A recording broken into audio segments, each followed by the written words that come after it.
God bless us, everyone. It's Support Your Local Podcast, the show where we take a look at some of our favorite movies, one chapter at a time. I'm your host, Robert Smith, coming to you from beautiful Tombstone. Yes, that one. If you can't tell by the opening, today we're going to look at the granddaddy of them all. Well, except for maybe that whole Jesus being born story. But for the most part, the granddaddy of them all when it comes to Christmas stories. It's A Christmas Carol, the classics. We are in the right smack dab in the middle, actually, of our 8 Christmas movies that I have to see every year. We just passed Thanksgiving, so we are officially in the Christmas spirit. It is the Christmas season. All those people that say we shouldn't start it right after Halloween, I'll give you some credit. But by God, the Thanksgiving Day parade happened. The fat man was at the end of it. It is now Christmas season. So for all of you that are still bah humbugging, this is the episode you want to hear because this one's for you. We are going to take a look at a little curveball from normal. Not one, not two, but 3 movies today. All of them different versions of A Christmas Carol. All 3 of them pretty widely regarded as the 3 classic versions of it, and the ones that you're going to think of when you look back and think of the black and white versions of A Christmas Carol. A little history about the story itself. Obviously, A Christmas Carol is a Charles Dickens classic. It was released in book form on December 19th, 1843.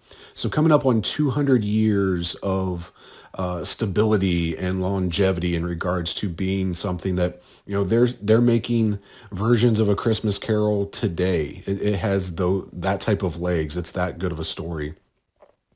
The versions that we are going to kind of bounce in and out on when I'm talking today is the 1935 version with Sir Seymour Hicks as Scrooge. This was the first sound version in regards to film. Think about this. I mean, 1935, you're still in the black and white era. You're not that far removed from sound being a thing on film. 1938, a few years later, you get Reginald Owen as Ebenezer Scrooge.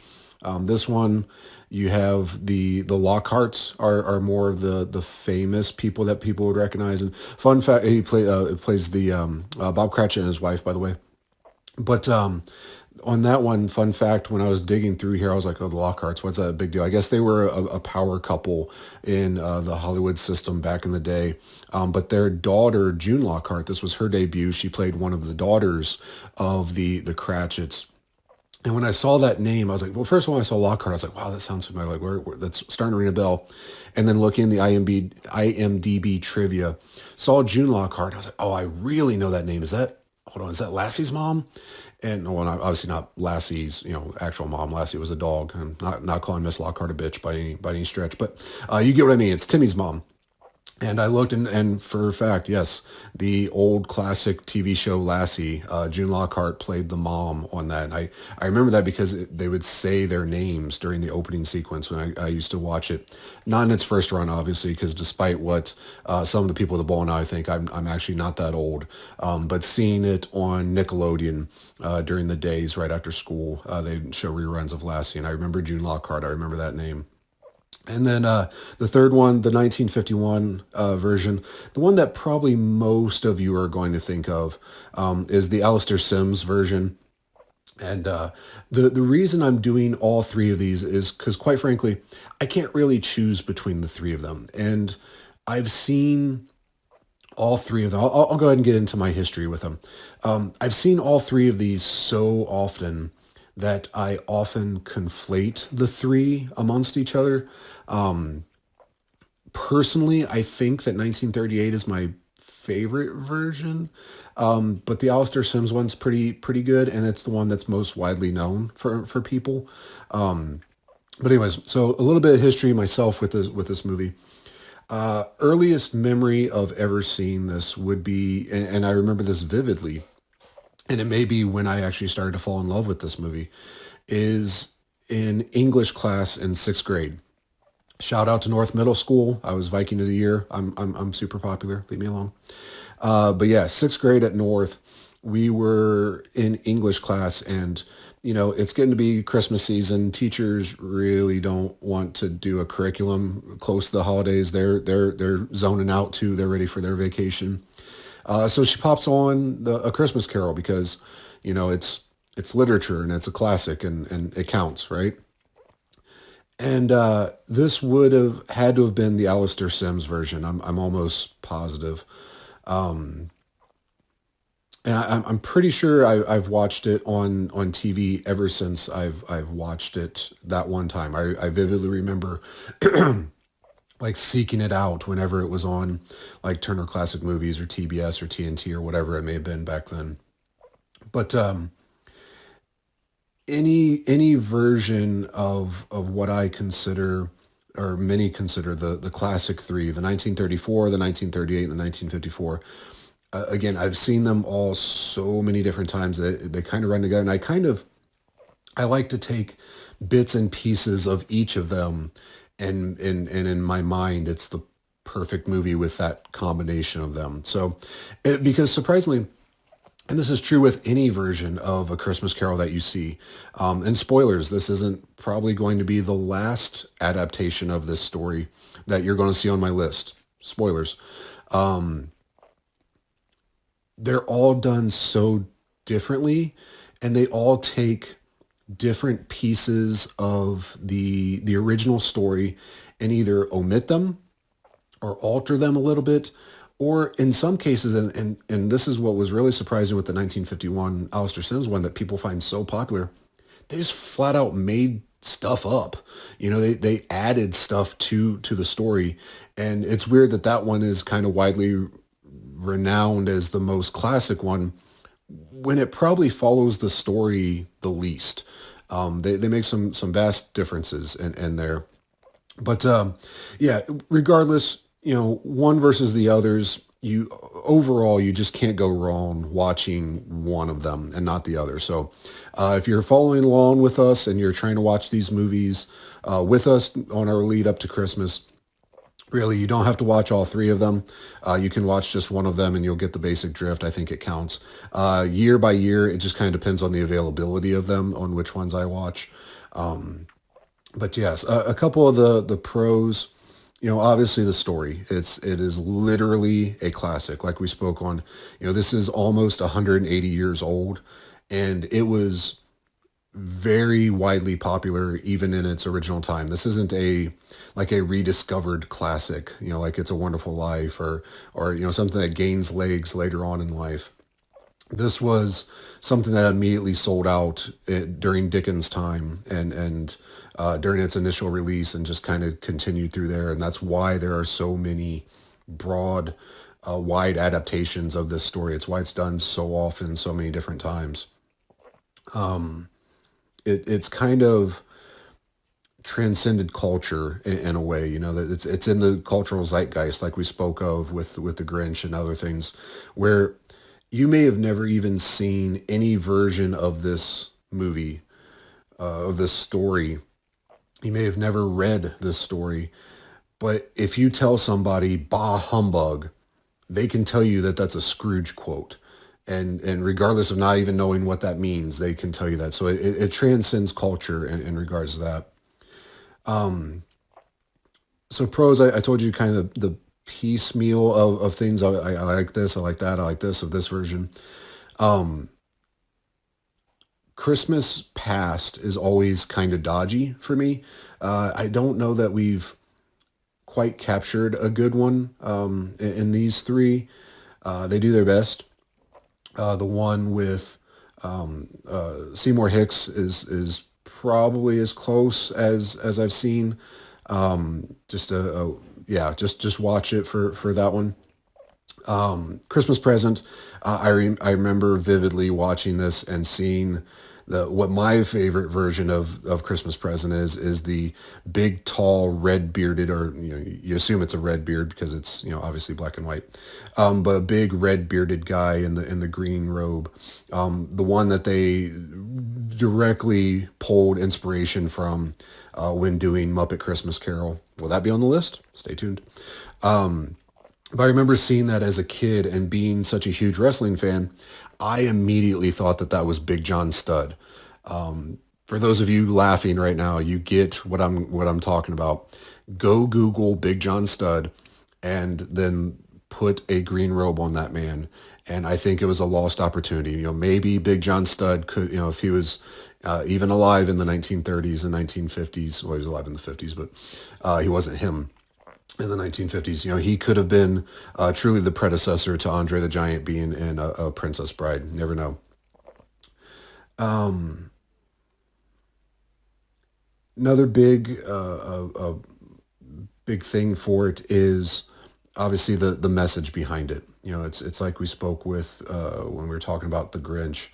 It's a classic story of making people realize what the true Christmas spirit is, and that it's not about material gain. It's not about worldly possessions.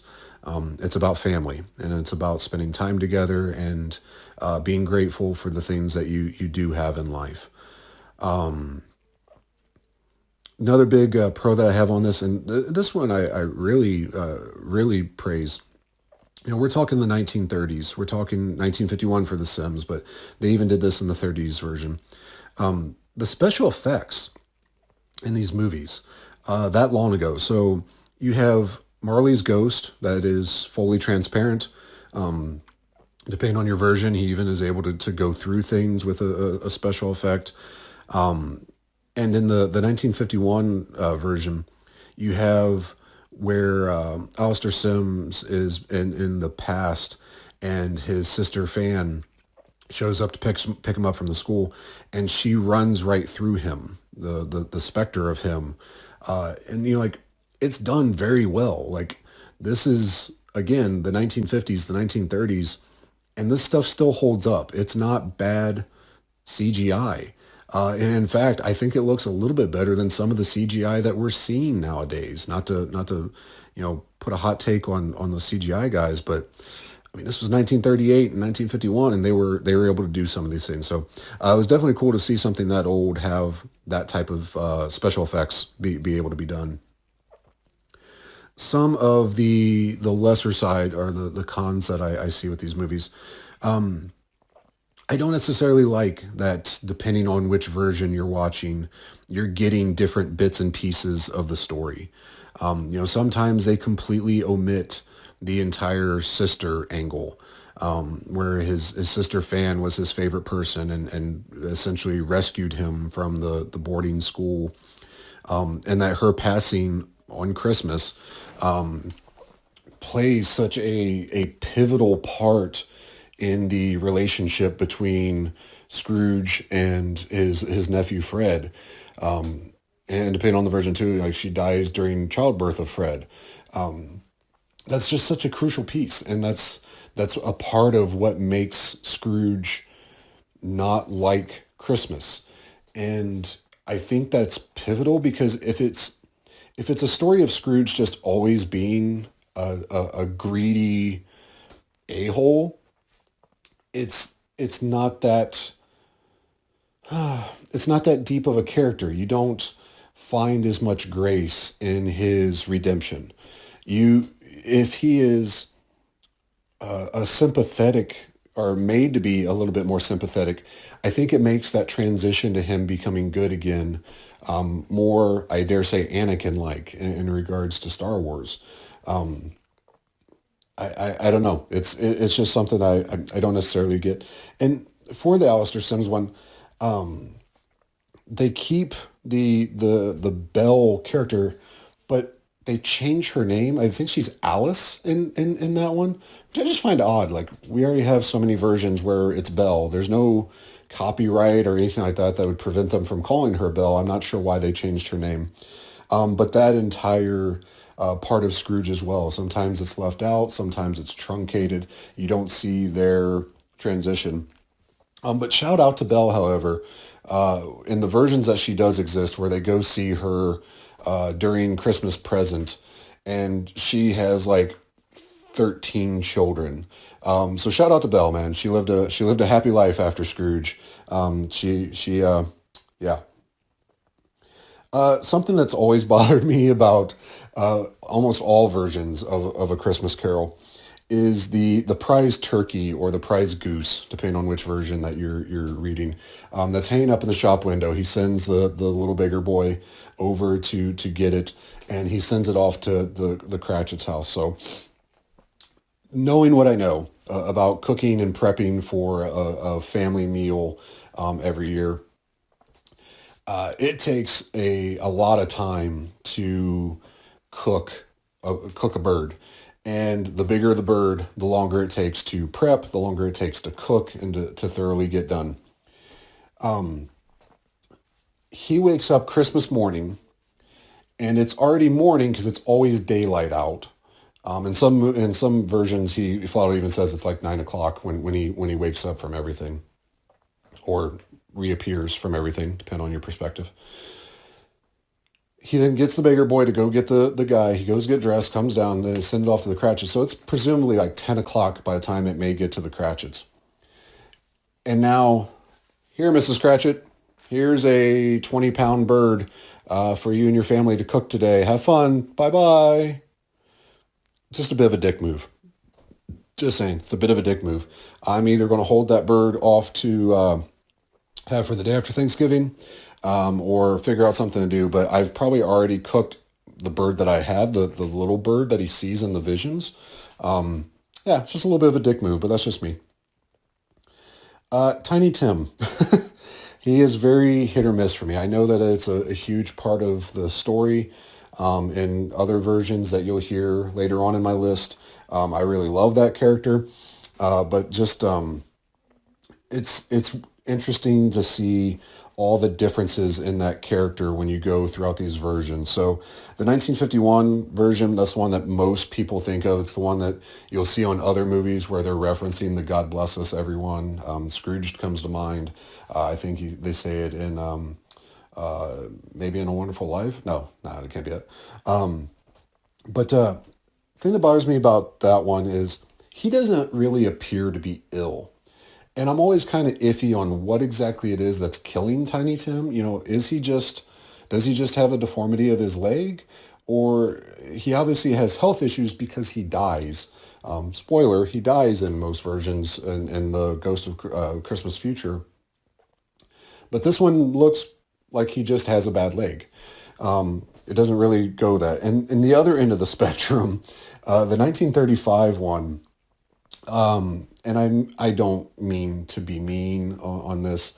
And obviously it is makeup effects, because when you see him later, he looks better. But that child he looks like a gremlin. Yeah, he looks like the doll son of Chucky. And if anybody's seen those later Chucky movies, you know exactly what I'm talking about. That's what this kid looks like when he's painted up to be sick and yeah. I had not watched this version in a while. It's a little harder to find, but I saw it this year, and the first time he popped on screen, I knew it. Yeah, it's good makeup. Finishing up. So does this one make me cry? Not really. Is it heartwarming? Absolutely. Does it make me cry? All right. I mean, being real, sometimes the Tiny Tim death scenes get to me, depending on the version, depending on what mindset I'm in. I'm a father, so I can't, or I won't, I should say, imagine the loss of a child. The people that have gone through that, my God, my heart, it aches for you. And now that Dad's passed last year around Christmas, you're going to hear that a lot. I'm sorry, guys. Seeing a family so desperately clinging to the spirit, despite the grief, it does get to me, and it also drives me a little bit. This podcast, in general, this podcast is because of my dad. But what I'm doing right now, these hiatus episodes to Christmas, they're helping me immensely. It's getting me into the Christmas spirit. It's reminding me that this is something that I need to do, that I've always done, that there should be no reason for me not to watch these movies. And so if you've had loss, don't let it kill your Christmas spirit. Don't let it get to you. Do the things you've always done. Keep the traditions that you've always done. I guarantee you, whoever it is that you lost, that's what they want you to do. They don't want you to stop enjoying life and enjoying the holidays because of them. So, best present you can give them. But yeah, that has been three versions of A Christmas Carol. You can find them in various places. The Alistair Sims one, I found don't tell anybody, a full version that probably shouldn't be on there for free. I found that on YouTube. If you go to Pluto, they currently have, I think it is the 35 version. Amazon Prime, I've been able to find the 35, and the 38 one's been a bit sketchy. I haven't been able to find that one most places. I have my own versions and copies, but that's just a couple places that you can look and look for them. Search for Christmas Carol. Also search for Scrooge. Depending on the print that you're looking at or the version you're looking at, it goes by both names. Usually over in Britain, it was the Christmas Carol, and then when it came over to America, it was Scrooge, or vice versa. But yeah, take a look at them. Enjoy some of the classics. Just sit back and kind of get a feel for the Christmas spirit. And for all you Scrooges out there that you take pride in saying that bah humbug and forget Christmas, watch any of these movies and remember how it ends. So I hope it ends that way for you as well. Until we meet again, folks, we are officially driving fast into the Christmas season. I will see you again next week with the next one on our list. So check us out on social media if you want to get some clues on what that's going to be. We're, as always, on Facebook, Instagram, YouTube at Support Your Local Podcast. If you have any questions, comments, concerns, feedback, please hit me up at SUPP, your local podcast at gmail.com. Rate and review us. Please like and subscribe to us. Do all those free little things that help the podcast and cost you absolutely nothing, but lets us keep going. Until we meet again, folks, I love you. Merry Christmas to everybody. Happy belated Thanksgiving. But until then, as always, support your local podcast.